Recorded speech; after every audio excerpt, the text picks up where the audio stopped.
Hello everyone, welcome to today's session. I welcome all the audience to the GDG Vizag Buildathon. So before getting started on today's session, which is all about architecting a Flutter app, so let me introduce myself first. So I am Vasant Korada. I am currently working as a software engineer mobile at Abibus. So I do work on Flutter, Android, Kotlin, Firebase. So and I also do work on web technologies and on backend such as Golang, AWS, so and other technologies as well. So you can know more about me at my website. So which is vasantkorada.netlify.app. So you can follow me on GitHub, Instagram, LinkedIn. So you can catch me on Infitech. So this is my YouTube channel where I do deliver video content in my free time. So this is all about me. So now let's get started on our session, which is all about architecting a Flutter app with clean architecture. So before getting started, so I know all of you are into Flutter or getting started with Flutter or familiar with Flutter. So choosing the Flutter SDK or choosing the Flutter framework to develop your mobile apps is a very good thing. So if that is a wise thing to develop your next project, then designing your application or architecting your application is another important thing. So this session is all about how can you design or how can you architect your Flutter app so that it is maintainable and scalable. So no matter how large your project scales or how large your mobile app scales, if your architecture is in place, then you will be very safe that you can develop any feature easily. So architecture is very important. Like we can say like architecture is the very important for the separation of concern. It is mainly for the SOC, separation of concern. It separates your code, like it separates your features. So designing your app and designing your architecture is a very important step before starting your new project or your new idea, so where you wanted to build. So this session is all about so how can you architect. So I've kept this session for the beginners. Like it will be a beginner friendly. So how can a beginner can understand like how can he architect a mobile application while he wanted to start small and wanted to scale his application on the go. So so before going further, so let us have some theoretical discussion. So I will not take much time in theoretical discussion, but I will rather show the project with the architecture which is already implemented. So I will keep on explaining all the structure and how the architecture and how the flow is, so that you can get the gist of it. So this is the like onion diagram in clean architecture. So where you will be having the entities. See these like these entities are dependent, like it is dependent. So entities, all the other things are dependent on the entities. So basically clean architecture is of three layers. One is data layer, one is domain layer, and one is presentation layer. So domain layer is common for all the other layers. So you can see that there are use cases and there are controllers, gateways, presenters, and the outer layer is your user interface layer. So better than this diagram, we can look at the flow chart. Like the architecture, like this flow chart represents the clean architecture. So there are three layers. So as I mentioned, there are three layers. One is presentation layer, one is domain layer, and one is data layer. So as I said, domain layer is common for both the layers. So while coming from the beginning, so there is the presentation layer. So in your presentation layer you will be having all your UI code. So in Flutter you manage the UI with the help of widgets. So all the widgets or controllers or your view models will be present in this presentation layer. So your presentation layer handles the widgets. So you can take care of the state management at this layer itself. And the next one is the domain layer, where you manage your business logic. So your domain layer has your use cases. Let's say you are developing a feature, so that feature has some methods or functions. So all those methods or functions can be represented through the form of abstract classes in this use cases, so which is under domain layer. So entities or models are the communication between the use cases and the repositories. So repositories is nothing but, so at the end, like, you need the data for your application, right? It could be from your remote data source or the local data source. So remote data source is nothing but you are getting the data from the API or the server. So local data source is nothing but you are fetching your data from the local database. Like for Flutter it could be SQFlight or object box or realm. For native Android it could be room database. So this is those could be the local data sources. So it could be fetching from the local database, or you can fetch it from your mobile's local storage. It could be shared preferences and all. So this data layer handles the fetching of data either from the remote data source or the local data source. And after fetching the data, your data is converted into the models, and those models are in communication with the repository layer of the domain. So this is how, like, the clean architecture has been designed. So in short, clean architecture divides the business logic layer, divides your UI code, and it also divides your data layer code. So makes it easy for us to develop in the term of large scale projects. So it might be difficult to architect, like it might be difficult to set up for the very first time or for the beginners. So but if you can manage to set up it for the first time, then it will be very easy for you in developing the mobile app. And it is also very easy for you to debug the project as well. Uh, so uh, so that is the theoretical discussion about the clean architecture. So I can say, like, better than this diagram, if we uh, get into the code, and like if we could get with an example, so you can get the better understanding of it. So as I said, it is always this session is all about how can a beginner architect a Flutter app. So I've taken a simple application. So this session is not all about how can you build some fancy Flutter applications, but this is majorly on how can you architect your Flutter app so that it is very easy for people who are wishing to build complex applications. So and also for the developers, it is also important to manage the state, and they choose the right state management.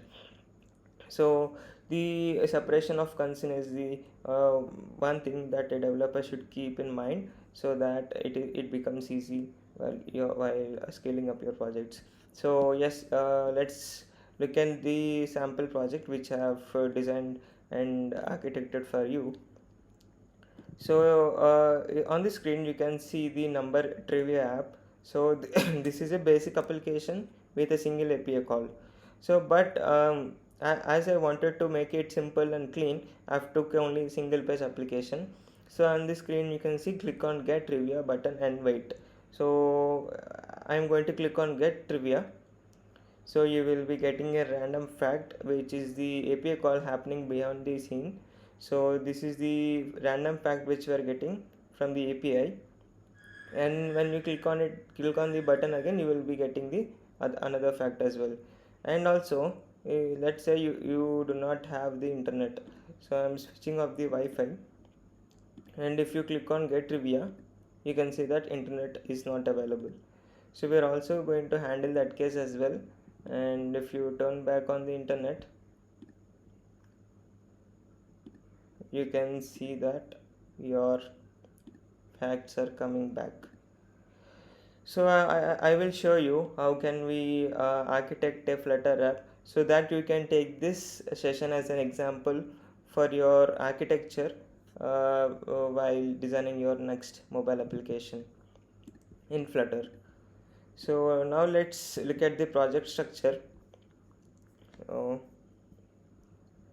So as you can see, I have this classic project structure, and I have this pubspec.yaml file. So first let's get started with this pubspec.yaml file. As you all might know, this is a dependency file for the Flutter projects where you can add dependencies, you can change your icons. It's like a configuration file to your project. So currently we are having some dependencies with us. So for this session, I am using the getx state management library so to manage the state of our application, and also I am using the retrofit library uh, to make an API call. So I'm also using the dependency manager for the dependency injection into our project with the help of this getit library. I'm also making it very simple, like I'm making sure that all things are basic as of the today's session. And also I'm using the dio library, and I'm also using the JSON serializable. So as of JSON serializable, we are not using in this project, but if you're communicating with your server, it's good to have JSON serializable as well. You can serialize serialize your objects into JSON and to and forth. And also you can flavorize your Flutter application with the help of this Flutter flavorizer package. And for the local storage, I'm using the get storage because it works pretty well with the getx state management. And at last I'm using the connectivity package to check whether our mobile device is having the access to the internet or not. And under the dev dependencies, I'm using this build runner package for the code generator, and the retrofit generator as well to for the data source code generator. So you can find all these dependencies in the pub.dev website. So you can install this in your YAML file. So you can add this into your YAML file. So this is all about pubspec.yaml file. And you can, so I'm running on Flutter version 3.0.1. So as of now, Flutter currently supports Android, iOS, Linux, macOS, and web. You can run this application on all these platforms. So now let's get started with this library folder.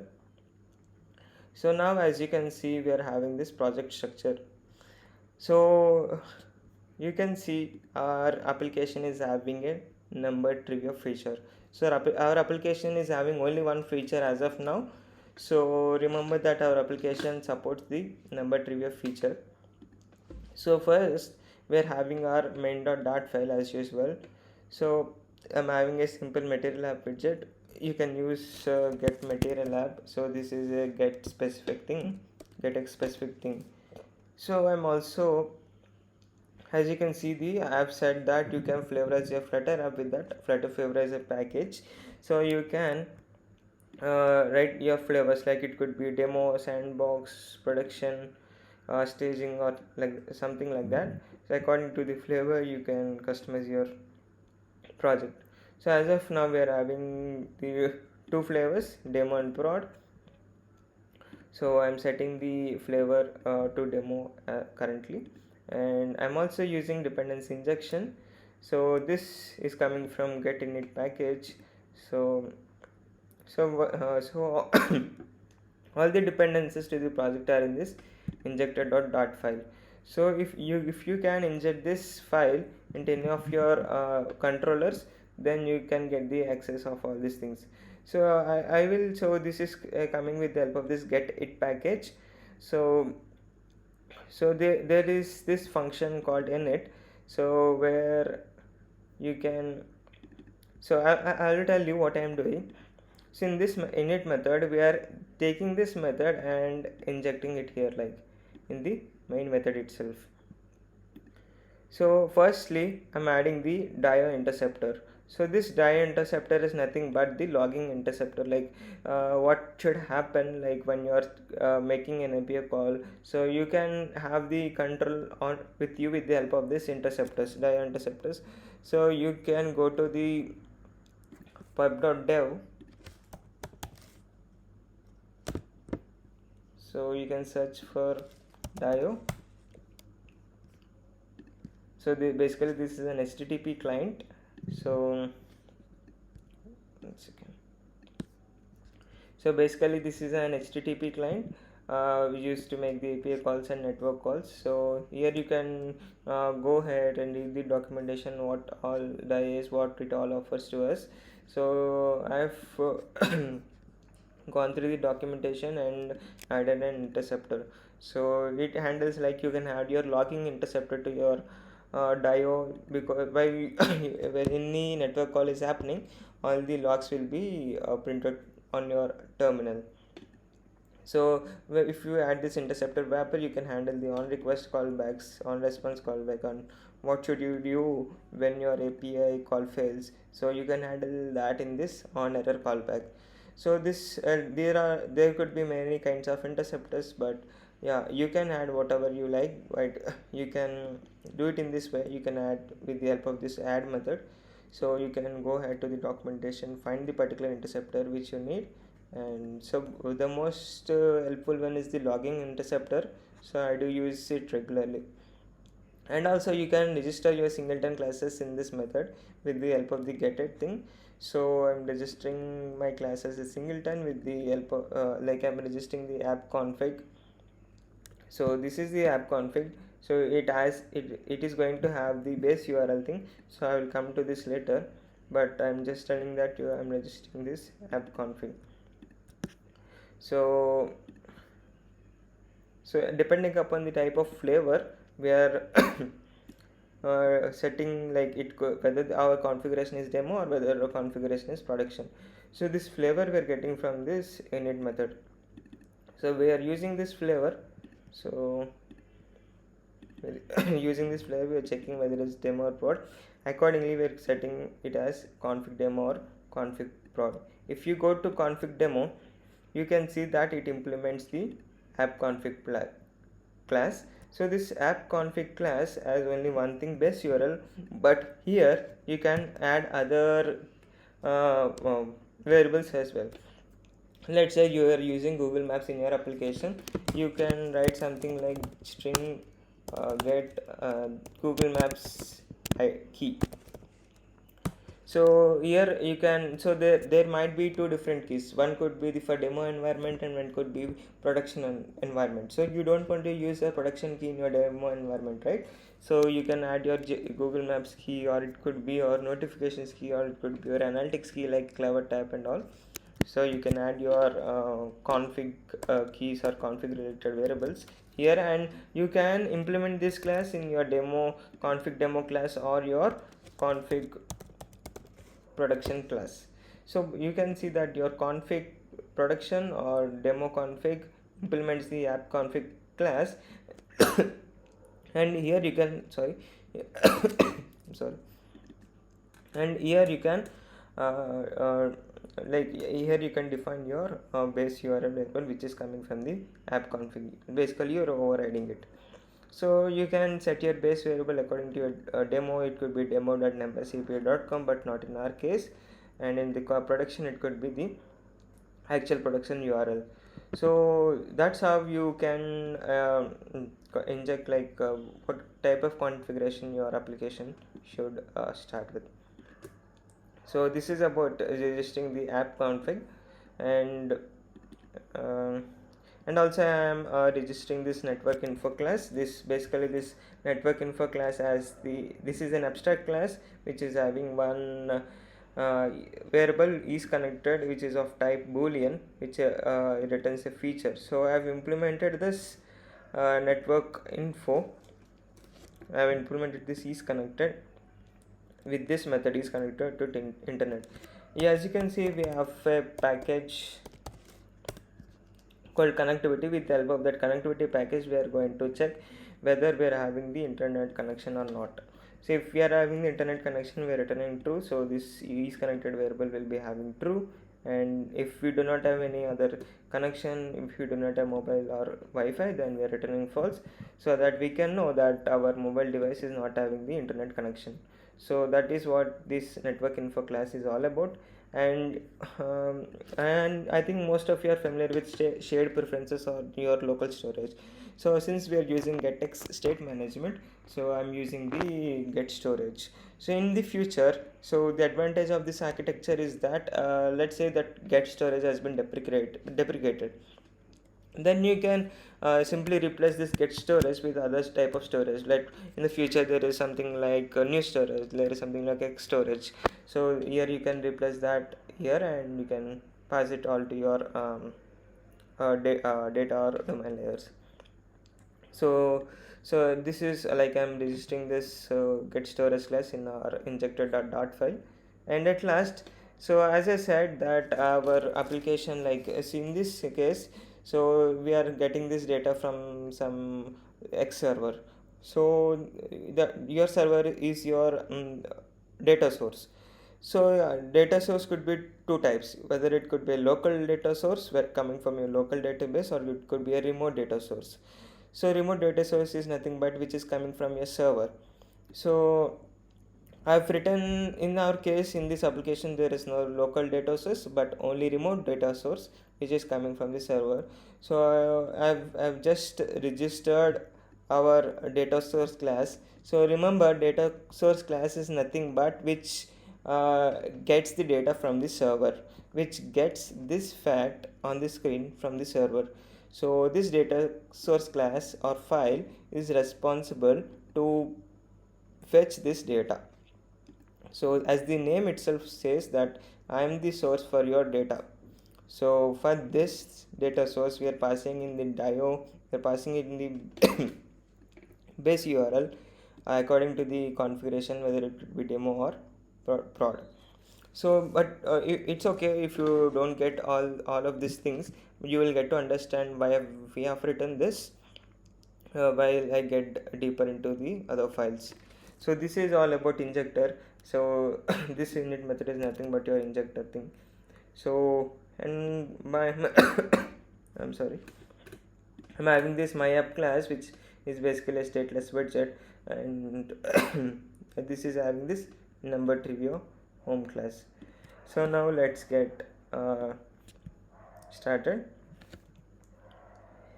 So this is the this screen. So number trivia home dot is your screen on the mobile phone. So there is something called dependency injection is in getx. So in this file you can only have your UI related code or any, so you cannot have your business logic code in this. So all your business logic code we will be writing in the controller file itself. So in this controller you have this number trivia home and number trivia controller. In your number trivia home you will be writing all your UI related code, and in the number trivia controller you will be writing all your API calls or business logic or any some functions or methods and all those things. So as you can see, we are having this simple app bar which says number trivia. You can see that we're having this app bar. So and, and in the body we are having an obx widget. So this obx comes from the getx state management. Basically this thing is like it only gets triggered when there is a change in its value. So if you can get um, if you get inside into this, so if you are having this text widget, so this text widget is having this value from the controller and with the number fact variable, and we are picking the value from it. See, this is not a simple normal variable. See, this is a observable. So whenever the value of this variable changes, so here we are updating. So we have this number fact variable. I am updating this number fact variable here. So whenever I update this value anywhere, this widget should re-render, like it should update its state. So that's why, if like how can Flutter know that only this particular widget should re-render if the particular variable should change. In our case, it is the number fact variable. If the number fact variable as a new value or as a modified value, then this particular widget should re-render, and that only if that can be achieved with the help of this OBX widget. So this OBX widget is responsible to handle the dependent variable changes. Basically, this is the observer and this is your observable. So this text widget is nothing but your fact which you are seeing on the screen. So you can see the home controller. This is how you inject a controller to your view. So, and you can write your view with the help of this get view class, which is coming from the getX state management. So this number trivia home controller is coming from your number trivia controller class, which extends getX controller. So you are simply, the default value for the number fact variable is click on get trivia and wait. So if you restart your application, you can see the default value, click on get trivia and wait. So that's what we are displaying in the text widget. And here you are having a simple bottom navigation bar, which is nothing but your get trivia button, which is an outlined button. You can see the get trivia button. So now when you click on this, I am calling the get number trivia from the controller. So if you click on this, you will go to the function, and this is an asynchronous method because we are waiting for the value to be returned from the API call.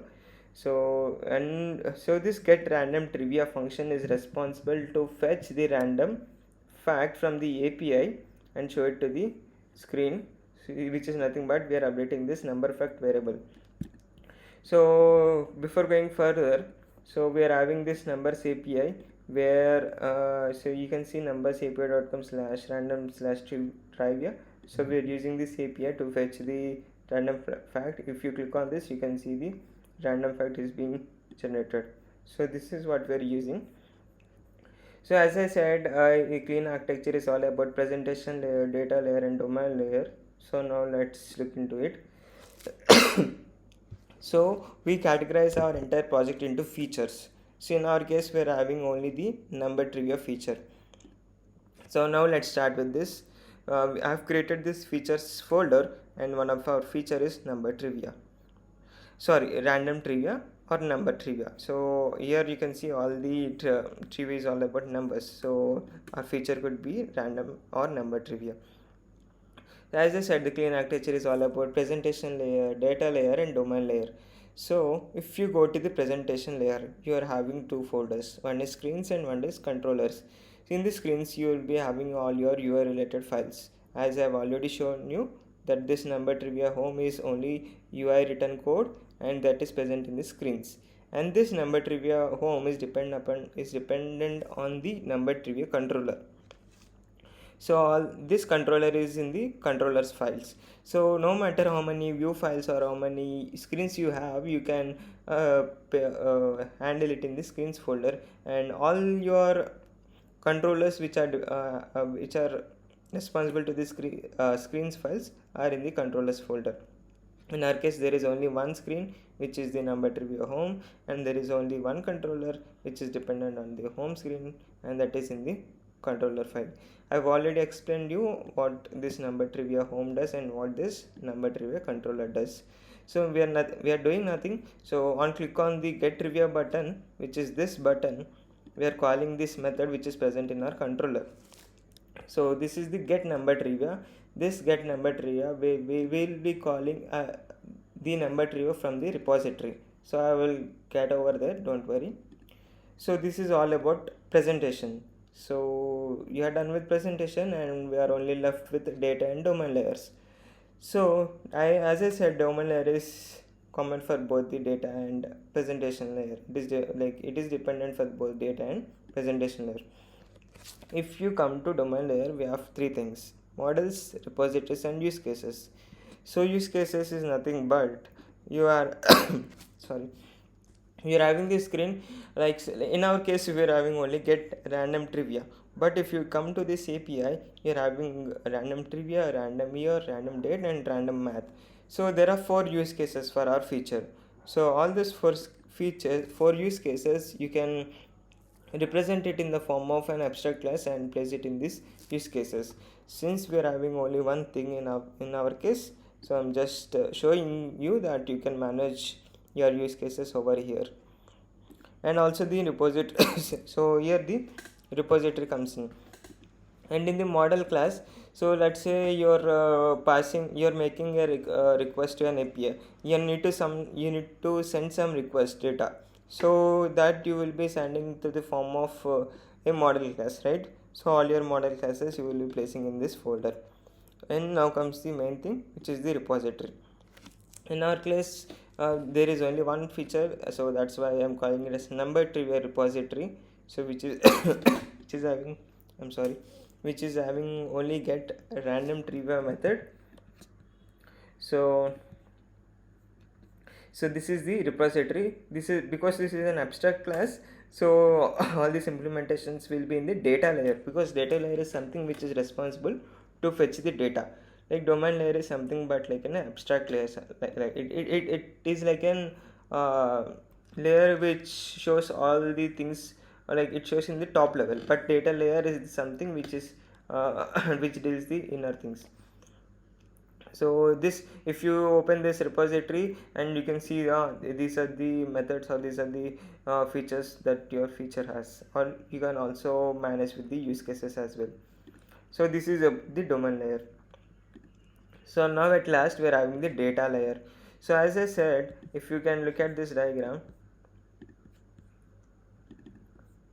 so in the data layer, so you can see, if you open this domain and data layer, you are having the repository in the domain layer as well, and you are having the repositories in data layer as well. That's why this line is common to both the domain layer and the data layer.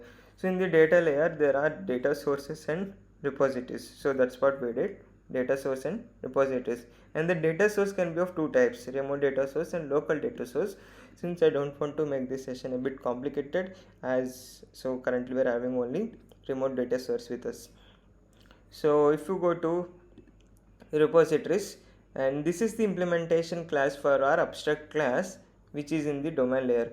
So this is the repository class which is in the domain layer, and this is the repository implementation class for the repository in the domain layer. So currently we are viewing the repository implemented class in the data layer. So this data layer, if you can open the injector file and go to the last, you can see I have registered the repository with the two things. One is network info and number trivia data source. So the network info is in the data get it here, and also the data source is also in the get it. So if you pass it, you will be getting the network info and the number trivia data source. So your repository, so your domain layer repository is an abstract class, and your data repository is the implementation thing. So in the get random trivia function, we are implementing it here, and first we are checking if we are connected to the internet. If we are not connected to the internet, so we're just returning a string that internet is not available. And so this basically returns a future. So if you are connected to the internet, then we are going to our remote data source file and calling the get random trivia method. So this is a repository. So if you go to the get random trivia, which is in the remote data source, this is where the API call is going to happen. So this is the data source. So see, as I've already mentioned before, that we are using retrofit. So this is the annotations which is coming from the retrofit. So I'm also having this number API class. So this is the API which we are going to pass. So this makes the get call to that API. So it automatically returns the string. So there is something like code generators. So if you open this remote data source.gel, so you might wonder like where is the implementation of this method. So we are using the build runner as the code generator thing. So it automatically generates, like this is coming from the retrofit generator library. So retrofit generator automatically generates the API call code for us, and it makes it easy for us to write the API calls. So retrofit generated write all the code, and it makes the API call, it gives the response and does the basic thing. So for all the data source there should be a common base URL, right? So we can achieve this with the REST API, and this is coming from the retrofit package. So if you want to generate code, so all the code generated files are suffix, like it is with the .g.dart files. So if you want to make your code generated by the retrofit, like, so if you want so all your generated code is in the .g files, right? So for that you need to use build runner. So build runner will generate your code. So you need to mention this part file. So these are your part files, which is nothing but your code generated files. So you should remember that your part file should be having the same name, and and should be ended with .g.dart file. So how can you generate your code files is like, you should go to your terminal in your project directory, and you have to run this command: flutter pub run build runner build. So this is from the build runner package. If you run this, all your code generations will be happen and will be reflected in the .g.dart files. So this is that command is responsible to generate the code and all. So that's about data layer. So now we are done with data layer, domain layer, and presentation layer. So now we are having these two folders, common and core. So let's come with common. So common, like you can add, like you can customize your architecture as well. So since this suits better for me, I have customized it as per my needs.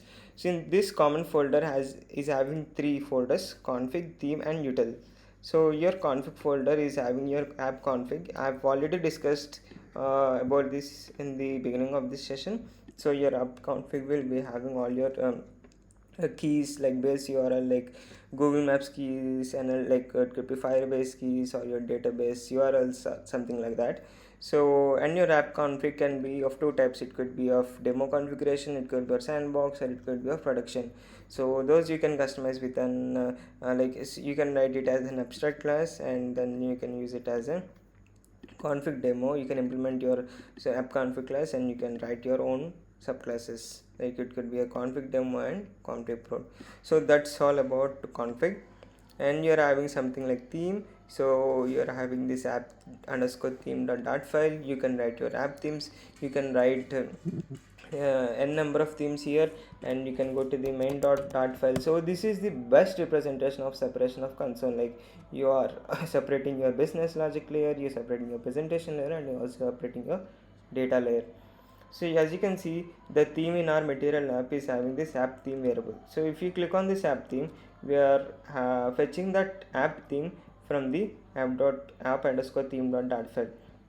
I hope all are familiar with the basics of Flutter here. So this is just how can you define your theme data for your application. So I've just defined app bar theme and outline button theme. So I'm just going through the overview of all the things. So that is about the theme folder. And in the utils, you can have your utility classes. It could be your something like constants files. It could be your, like, let's say you want to hide your keyboard. So in some cases, then you can place it in your util file. So all your util files, you can place it in this utils folder, which is under this common. Why? Because common folder is common to the and all the features. So I've placed this network info in the utils folder. So this network info class is responsible to check whether we are connected to the internet or not. So I already discussed about this earlier. So this is about network info. and which is the all these three things are in the common folder. It's not that you should place only, you should follow strict rules, but you can just remember the basic thing is to separate the business logic layer, presentation layer, and the data layer. So that is the basic idea. So that's what a separation of concern means. So the core folder is like, I've just created it, but we have no use. Like you can core is nothing but, so which is common to all your features, so that you can place it in your core folder. So we are done with common folder, we are done with core folder, we are done with features folder. So there is one single feature which is number trivia, which is having three layers: presentation layer, domain layer, and data layer. I've already explained all these three things, how it works and all. So now we are having this localization folder. Let's say your mobile application should support multiple languages: English, Hindi, Telugu, Spanish. All your translation files, you can place it in this localization folder. And also you since this is a single page application, we do not have any routes as of now. So but in the other projects you will be definitely having the routes or multiple pages. So those all your routes can be placed in this folder. Maybe you can create something like app pages dot dot. Since we are using get, you can make use of the get library, and you can say app page is equal to get page. So you can name your app. So we're having only one page, number trivia home. You can write your page, and so name number trivia.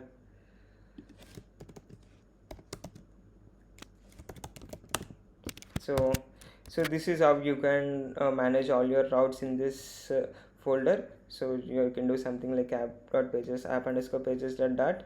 So you can call your get page method. This is basically a getX specific thing, but in Flutter you have something like a routes thing. You can manage all those things in routes. If you're not sure what is this, you can go to the getX documentation, and just you can find it everything over there. So here is something where you can do all those things. So that is about managing the routes. So and the other thing is flavors.dart file. I've already discussed. Here you can flavorize your Flutter app, and I've already discussed about injector.dart file. And so this is the main.dart file. So I have gone through the architecture of our number trivia application, but this architecture might not be applicable for many projects or small projects. But for if you're trying to build a product, or if you're trying to scale your project to millions of users, like, so it is like very handy if you have this architecture, so that you can build the new features very easily. So if you can play with this. So this is what, like, this is how the clean architecture basically works. So there are many things, there are many other additions to this architecture, but I thought this could be a basic architectural design for a beginner who wants to architecture or design his Flutter app. So that I thought this is a basic thing, but as you can see, there are not many features in our app. There is only one single feature, which is the numbered feature. We are just splitting out our feature into three layers: data layer, domain layer, and presentation layer. So all those things will be easily managed with this particular architecture. So this is all about can you uh, architect your or design your Flutter app. So as of now we are using only the getX state management. In your case it could be a block, it could be provider or river pod, or it could be some X state management. So clean architecture is not dependent on only one particular state management, but it is flexible with any other state management techniques. So So I will be hosting this project in a GitHub repository, and I will be sharing this link, so that since we have not done any live coding now, I've just because there is no much time to do live coding and show everything, because I thought this could be an easy way to us. So I will be hosting this in the GitHub and sharing the repository link with all of you, so that you can just have a look at the code structure and all. So and also forgot to mention, there is a number API class in the data source folder. As I already mentioned that API is nothing but your data source. So in this API class, this is a singleton class. So in this API class you can write all your API URLs. So in our case, there could be so many URLs where your app is communicating. All your URLs you can write it here and use it in your repository classes, like this. So if you are using it in your annotations, then it should be a constant variable. You have to remember that. So that's about data source. I forgot to mention this API file. So rest all I've covered. So I hope I've made some little bit understanding. That you have learned something with this session. So it's okay if you don't understand 100%. Like, beginners might get confused at the beginning. Even I got confused with this architecture. But if you are used to it, you will love it, and it will be very easy for you while developing the large scale or big applications. So this is all about clean architecture. Like, this is all about how can you architect a Flutter app with clean architecture. So that's all. I hope you learned something from it. Uh, at least 10% or 20%. It's okay if you do not understand each and everything, but I think this could be an easy thing, and it could be understood by everyone. So that's what I have taken basic thing and all. So yeah, please let me know if you have any. I'm happy to communicate with any one of you. So you can feel free to reach me on social media handles. So that's all. Thank you. Like, have a good day. Bye bye.